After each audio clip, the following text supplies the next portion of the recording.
Don't mind me just floating in the air. Hello everyone and welcome back to the channel. My name is A.B.W.L, back yet with another video. This video we're going to explain the second category, which is the sword and the helmet category. Every single item and every single one of the blocks are listed in a down bottom, as you can see. And I've been gone for a while, I know, but real life problems, I have to solve them, so I'm sorry, but I'm back in action, maybe. So without any further ado, let's just jump into the video straight off the bat. Let's go! The first things that you will notice in the second category are the armor and the tools items. So obviously the armors will go in these you see pants shape in your inventory when you go to your the first helmet and the chest plate icon in the down right corner. You will see these icons of the head and chest, and let me take off my Lytra. The head, the chest, the pants, and the boots. So these armors can be equipped by just putting them on these categories, or simply by holding them in your hand and holding your finger down for a while. Then it will equip on wherever it is. And also they come in different levels, as you can see, from the leather, chain, iron, gold, and diamond, and netherite, which netherite is the last level, which also gives you knockback resistance, as it says.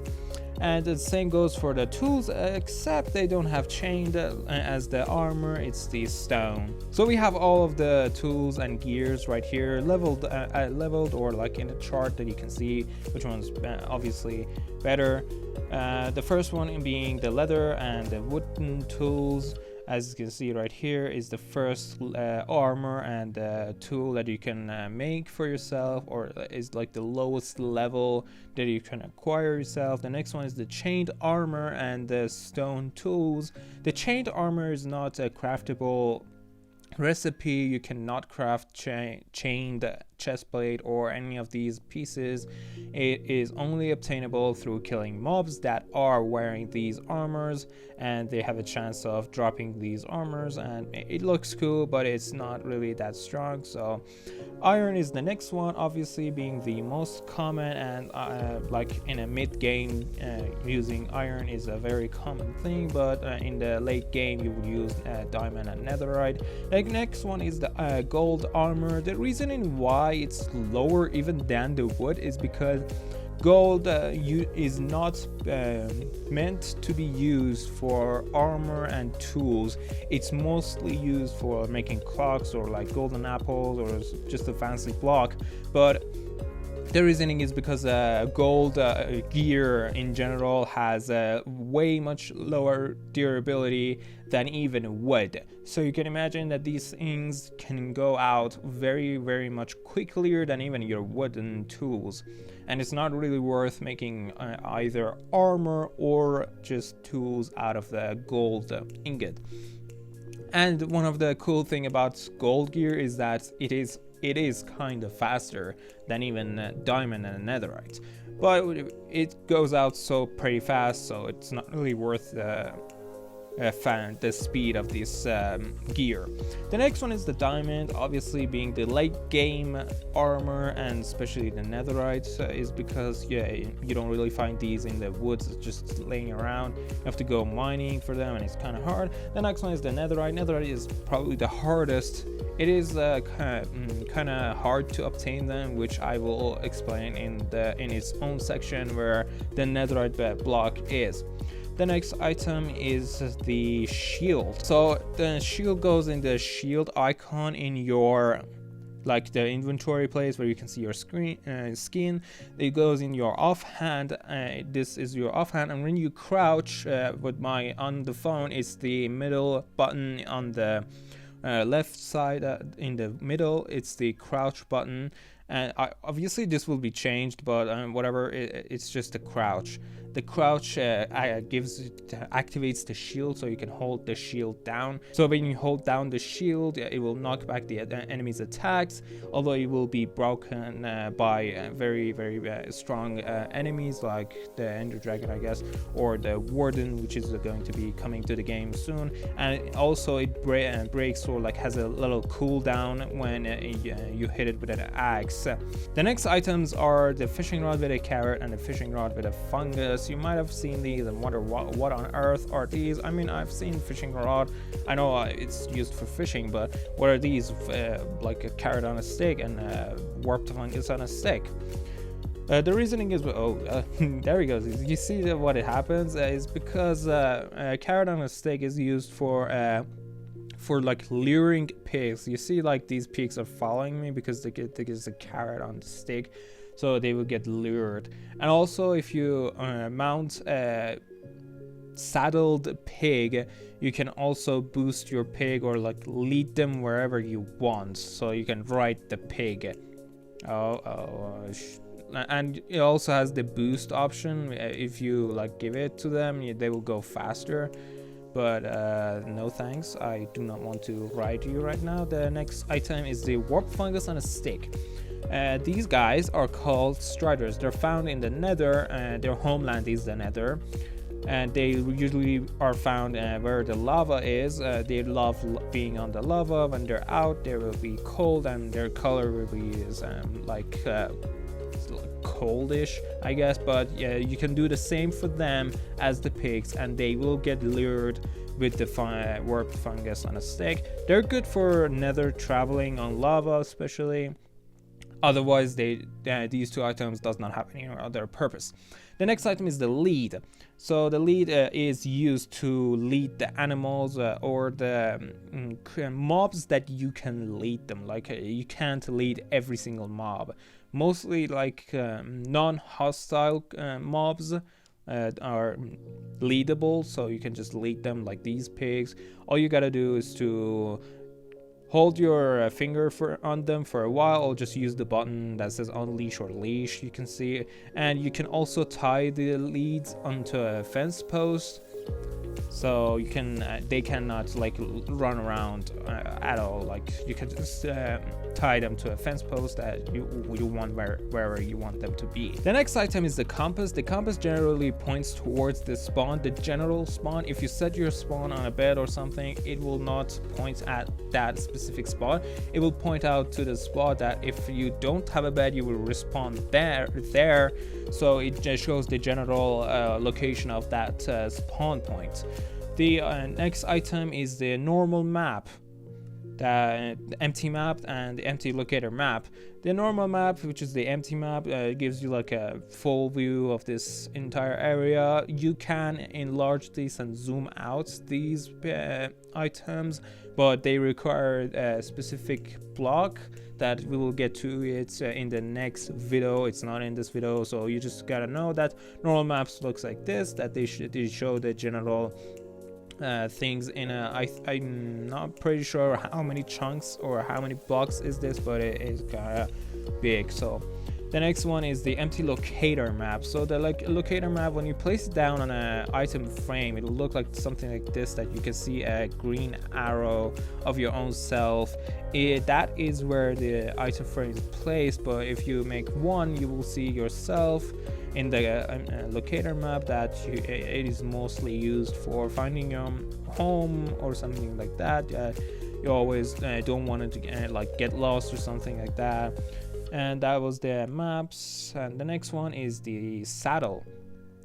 The saddles has multiple options to be put on, like a donkey or a mule or not a skeleton horse, but a horse. Like okay, I haven't mounted that one yet, but also you can put it on a pig, as you just see, a donkey, as I said, mule. You cannot put it on a skeleton horse, but it does require you to put one in a skeleton horse.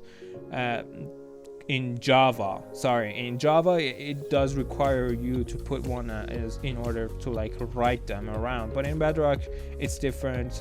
I guess they're more friendly than the Java. The Java ones do not want you to write them, but the Bedrock ones, it doesn't matter. So then other one is obviously the horse. He doesn't love me, it doesn't matter right now.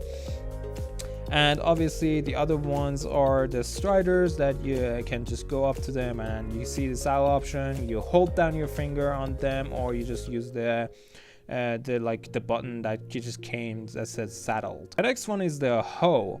So the hoe obviously has one like specific purpose, that is to turn the dirt into farmland that you can use to like make more, I guess, oh no, not that, to make your own crops. Like you can just do this.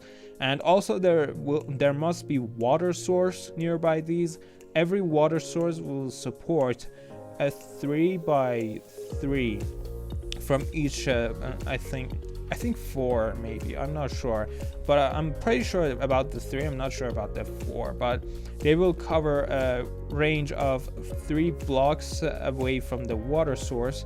So like if this this block is like farmlanded, this water block will go to this water block can water this farmland. As you can see, the color has changed on these as well, and they can grow your crops. The other usage that is a new usage for the hoe is to get roots from the new block, rooted dirt. You can get the hanging roots by clicking on the rooted dirts. You can get these and also turn the rooted dirts into normal dirts. As you can see, when I click on them, the roots gets off and then they turn into normal dirt, and just you can use them as your farmland or whatever you want them. But this is the easy way that you can get your roots, I guess.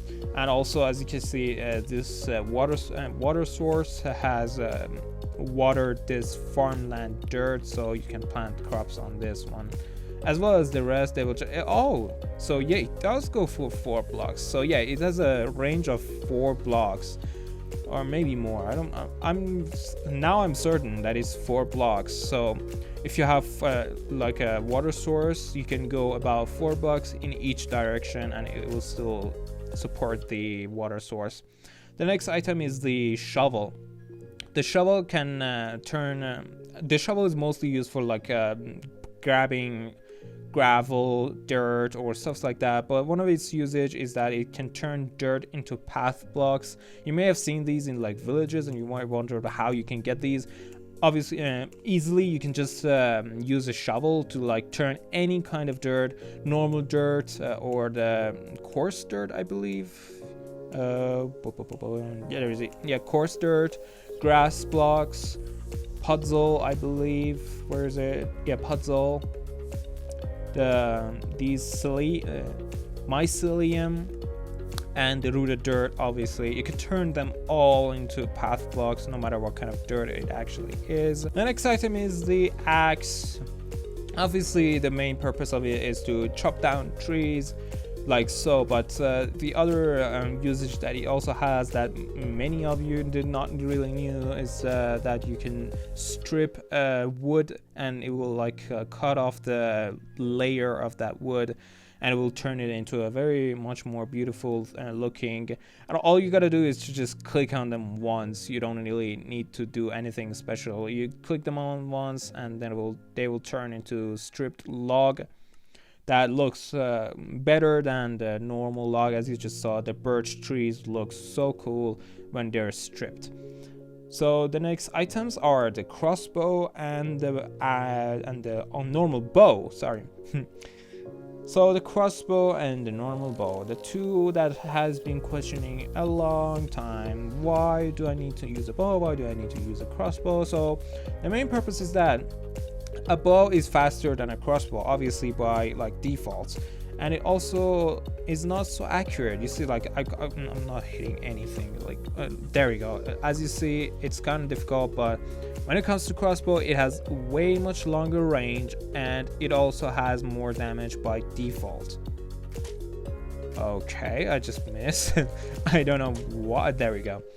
You see, it's kind of slower than a normal arrow, so it's kind of better to use a normal bow in a tactical like fighting. But generally bow is most used because of a specific enchantment that can give you infinite arrows, and you do not need to like carry a lot of arrows. Also, another thing about the crossbows is that you can use fireworks in the third category.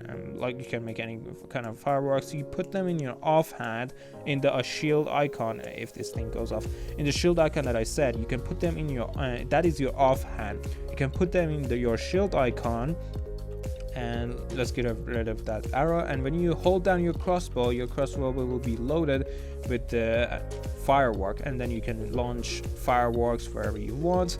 If it's normal, like if it's like a normal firework, it won't do that thing. But if it's like a custom crafting firework, it will do damage. So it's a good thing. And you can also put like enchantments that can change the things about that crossbow. That we will get to that enchantment video, don't worry. The next one is the fishing rod. So obviously you gotta like use the fishing rod in like a pool or something like water or something like this. You have to like hear the sound of splash also, and you just wait for a while. A few moments later.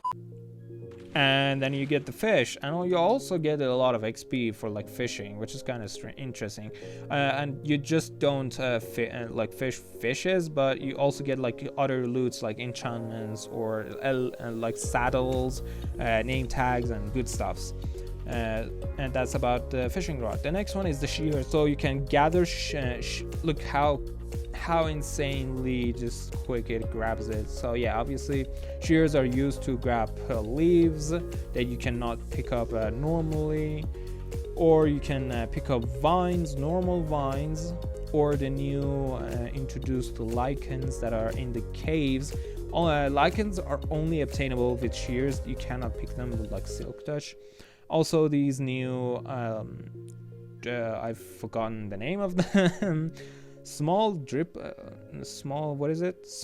leaf. Yeah, I was correct. Small drip leaves, you can only pick them up using the shears. And the other thing about them, oh no, not that. Okay, so the other thing is that you can also shear a sheep and get its wool, obviously. So like I can pick that up, right?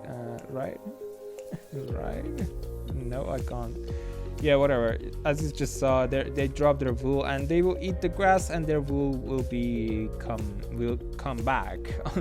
So yeah, that is the usage of the shears on the obviously the sheeps, to shear their wool, and it's more efficient than killing them. So don't go around killing them just simultaneously for getting wool. And the next items are the grass blocks that you may have wondered how you can get these. Obviously you can bone meal grass and like get these randomly, but usually customing them like using the shears is way much better. So you can pick all of these up. Tall grass is made out of 2 grass on top of each other, I believe. But I don't think you can do it. No, you can't do it in survival. But if you bone meal this grass, it will go to like the taller version of itself. So that's the normal grass. That is the grass, Fern grass. As also has the same mechanic as the normal grass, that they're not like tall. They're just like they come in variants that are cool. You also get these that are foundable in the nether and like the blue biomes. You'll find the nether sprouts or whatever they're called. Also you can pick up the roots, hanging roots, using shears again. Also you can pick up the cobwebs. Cobwebs are breakable by shears, and when you break them you will get the cobweb itself, and it's a cool block for decoration or just like putting them in combat. That because they slow down your slow down players or anything that goes inside of them, which is a kind of like a cool block to use in PvP, I guess. You also can pick up dead bush, which I forgot to put it in the like grass things. You can pick up dead bush. You can also pick up any seagrass that is in the sea. And you can also use the shears to carve the pumpkins. When you carve them, it will give them like this funny shape, like a jack-o'-lantern or something like that. It's a cool thing. You can also use shears to get honeycombs from the from the like bee nest. And yeah, that is all the usage for the shears. Next item is the Flint and Steel. So the Flint and Steel is used to like set things on fire. Like you want to set a whole forest on fire, Flint and Steel. You want to ignite a TNT, Flint and Steel. I don't know, you want to prank your friends, Flint and Steel. But there are some things to know about the Flint and Steel is that on some of blocks, the Nether blocks like these, the Netherrack, the Magma block, the Soul Soil, and the Soul Sand, if you ignite them with a Flint and Steel, these fires will never go out. Notice how there's a blue and like a normal yellow. It's because the blue fire does more damage than the normal fire, and it also stays for longer. And it's only obtainable through like a Soul Sand and the Soul Soil. You can also craft the like the blue lantern with the Soul Soil if you're wondering how you can get those items. The next item is the clock. So you may have wondered, so not really wondered honestly. The clock is the thing that tells you the time. Obviously, if I click on this button, if I can just get it, there we go. So it's nighttime now, and as you can see, it's nighttime. Everywhere is like dark. So as your clock also tells you that it's nighttime, and when it's daytime, you see that it goes all the way back to the sun. That is like a yellow thing that goes in the middle. You can also place them in the item frames. That is cool. The next item is the horse armor. Horse armors are not obtained the only horse armor you can craft is the leather. Oh hi horsey. Is the leathered horse armor. The rest of them, the diamond, the iron, and the gold, you can't really like craft them. The crafting recipe is not there, as well as the saddle. You can't make the saddle.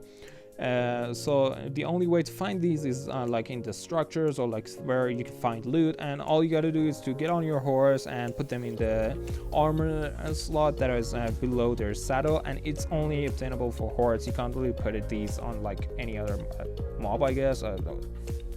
Why is my horse not? Huh, that is weird. Guess it's a glitch, whatever.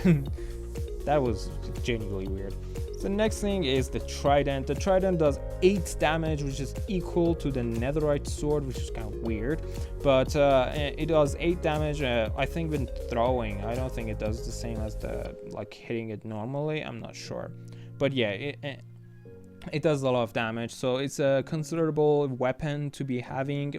But it's not also a thing to be used a lot because they are kind of rare, because you can only obtain these by killing drowned zombies, and when you kill them they have like a chance to drop it. And in Bedrock it's higher than Java, but in Java it's kind of a painful thing to do. I think it was increased, but I'm not pretty sure. But yeah, when you throw it, you notice that you can't, they don't really come back to you. It's because there's an enchantment that makes that ability, that you throw them, they come back to you. But yeah, tridents are not really used in this way. They're usually used in a way that you can enchant them and like they come back to you. Okay.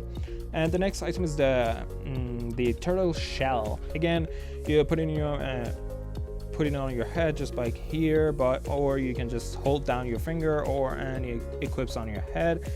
You look kind of funny, not gonna lie. I look kind of funny. And when you go to the water, you will notice that you have like a bubble icon on your left part of your screen, and that is like a extra, I guess, water breathing you can get. And as it goes down, you see your bubbles came, and if you just go up, the effect comes back until it runs out again, and you just do it. It's a cool thing for starter, but it's not really in-game thing that you use it like a lot. The other one that you use a lot is the Lytra. The Lytra is probably the most used item in the game. It is the item that obviously looks like wings. It also goes into your like chest plate icon, and if you want to fly, all you gotta do is to double tap the jump button, like from a kind of like a, obviously you can just do this and like fly. Some people still can't do it, so you gotta get to like a specific height and like jump down if you're not really that fast of like clicking jump button twice. So jump twice and like don't look up straight off the bat, all right? And you gotta jump twice, straight look forward, and then go up when you use your firework rocket. You can use firework rockets to like fly around. It will reduce the durability of your Elytra, and always be aware of the durability of your Elytra, because the Elytra does not break just like the rest of them that they do. Because when you see like an armor or two breaks, it completely vanishes from your inventory. But for Elytra, when it breaks, it kind of like has like a special special icon for it, that like it doesn't actually break, but it's broken. You can't use it, but it is still there. So don't worry if your Lytra breaks, because you're not gonna lose it forever. So that's a cool thing to know about Lytra. So let's put that there. And then last item in the second category, we came to an end finally. Totem of Undying. So the usage of Totem of Undying, let's just demonstrate it here. And as we've come this far to the video, this is the last item, so I wanted to say goodbye as I'm explaining the last item. Obviously it looks like a villager, but it is obtainable through in survival in a specific way. But all it does is it prevents you from dying, and you will see in a few seconds as I'm falling to my death. But I hope you enjoyed this video, and there we go. I should have timed it better, I guess. But yeah, it prevents you from dying. If you like in a tight situation where you don't want to die, grab one of these and it will be a savior for you. As you've made it this far to the video, I hope you enjoyed this video, and I hope you all to find this channel useful, because I don't really know what I'm doing with my life, but I hope you find it useful. The next videos are coming out soon, probably sometime in the future, but make sure to tune into the channel, make sure to subscribe as well, and don't forget to like and comment down below what you want me to explain, maybe except from what I have in mind, explaining every single item in the game, except from those videos that I have in mind and like are in the line to be recorded, and that what you want from me to explain, or what kind of like content you want me to create. I can make SMPs or like whatever you want me to do. Just comment down below what you want from me, and I will definitely appreciate it. I hope you all enjoyed this video, and without any further ado, I hope you just I'm losing my shit. I hope you enjoyed this video. Goodbye, bye.